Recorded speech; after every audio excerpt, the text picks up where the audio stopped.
warahmatullahi wabarakatuh. Pada kesempatan kali ini, perkenalkan nama saya Muhammad Rizky. Di sini saya sebagai peserta Latsar CPNS angkatan 9 tahun 2022. Di sini saya akan mempresentasikan tugas terkait dengan agenda pertama, yaitu analisa isu kontemporer.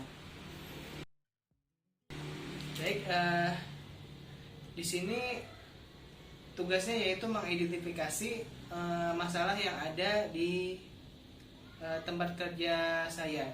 Di sini yang pertama adalah kurang optimalnya pelaksanaan pemilihan dan monitoring keadaan pasien terhadap pasien yang datang ke IGD Puskesmas Simpur, sehingga petugas merasa belum sepenuhnya memahami tentang pasien yang diprioritaskan untuk dilayani. Kemudian yang kedua, belum optimalnya pelaksanaan Pusbindu atau Pandu PTM terkait dengan pendidikan kesehatan atau pemberian leaflet atau buku kesehatan sehingga pasien dapat memahami kesehatan. Kemudian yang selanjutnya adalah belum optimalnya kepatuhan petugas terhadap kesesuaian penggunaan APD dalam melakukan tindakan. Baik, di sini saya mencoba untuk melakukan metrik penilaian kualitas isu dengan analisa APKL. APKL di sini adalah aktual, problem, halayak, kelayakan, dan di situ juga dijumlahkan dan diprioritaskan. Di sini dari metrik penilaian kualitas isu dengan analisa APKL di sini didapatkan bahwa yang menjadi prioritas adalah kurang optimalnya pelaksanaan pemilihan dan monitoring keadaan pasien terhadap pasien yang datang ke IGD Puskesmas Simpur, sehingga petugas merasa belum sepenuhnya memahami tentang pasien yang diprioritaskan untuk dilayani. Kemudian metrik selanjutnya yaitu menggunakan WSG. Nah, di sini dapat ditemukan bahwa yang juga menjadi permasalahan yaitu adalah sama kurang optimalnya pelaksanaan pemilihan dan monitoring keadaan pasien terhadap pasien yang datang ke IGD Puskesmas Simpur, sehingga petugas merasa belum sepenuhnya memahami tentang pasien yang diprioritaskan untuk dilayani. Di sini juga saya menganalisis terkait dengan penggunaan fishbone, yang mana di sini saya menggunakan 6M, yang mana 6M tersebut adalah material, method, man, measurement, model, nature, dan money. Yang mana permasalahannya yaitu adalah ketidakoptimalan penerapan triase dan IWS di IGD.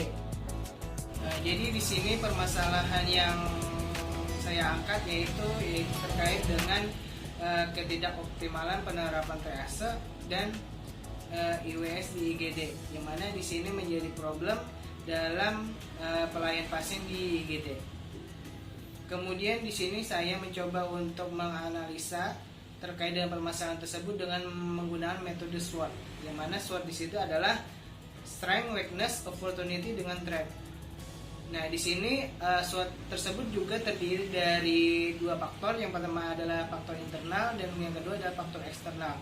Faktor internal di sini terdiri dari strength dan weakness. Kemudian untuk faktor eksternalnya terkait dengan opportunity dengan threat.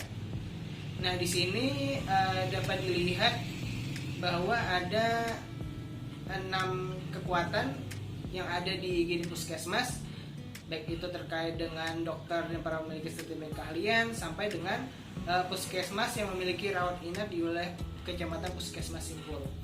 Untuk kelemahannya juga bisa dilihat di sini. Yang pertama adalah kurang optimalnya puskesmas untuk memfasilitasi kegiatan pelatihan dalam pendanaan.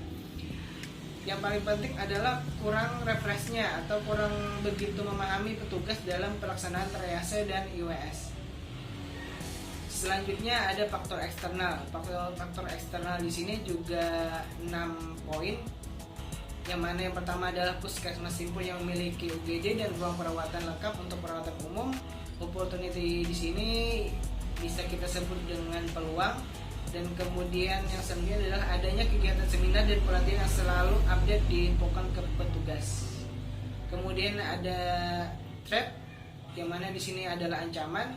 Ancaman pertama adalah adanya pandemi COVID-19 sehingga adanya penurunan kunjungan ke Puskesmas Simpur. dan seterusnya. Kemudian masyarakat yang sadar akan tindakan yang dilakukan oleh petugas sehingga masyarakat semakin kritis dalam melihat tindakan yang dilakukan oleh petugas.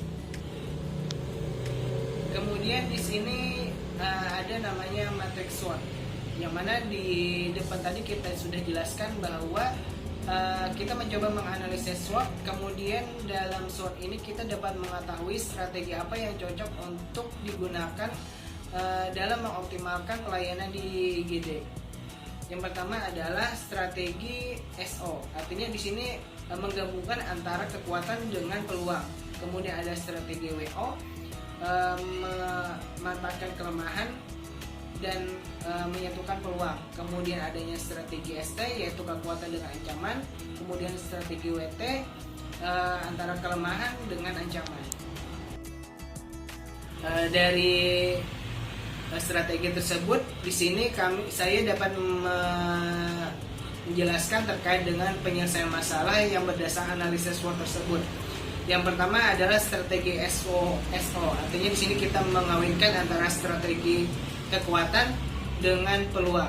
Yang mana di sini yang pertama adalah memaksimalkan dokter dan perawat yang berkompeten dan memiliki keahlian dengan memanfaatkan fasilitas UGD dan ruang perawatan yang lengkap. Kemudian yang kedua, memaksimalkan kesempatan untuk mengikuti pelatihan dengan memanfaatkan informasi update terkait dengan pelatihan, khususnya terkait dengan pelatihan terasa dan IWS. Kemudian ada namanya strategi WO. Di sini strategi yang mengawinkan antara weakness dengan opportunity. Selanjutnya strategi ST adalah strategi strength dengan threat.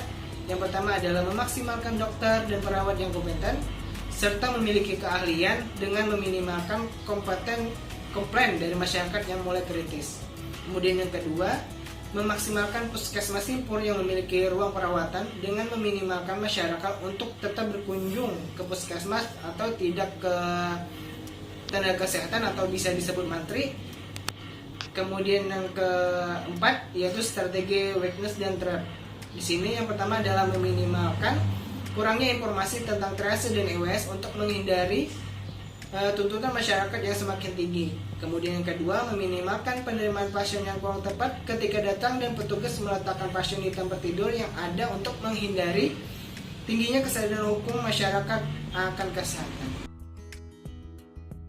Baik, demikianlah presentasi saya terkait dengan isu kontemporer yang ada di pelayanan kesehatan khususnya puskesmas simpur. Terima kasih atas perhatiannya. Semoga presentasi ini dapat bermanfaat. Terima kasih sekali lagi. Assalamualaikum warahmatullahi wabarakatuh.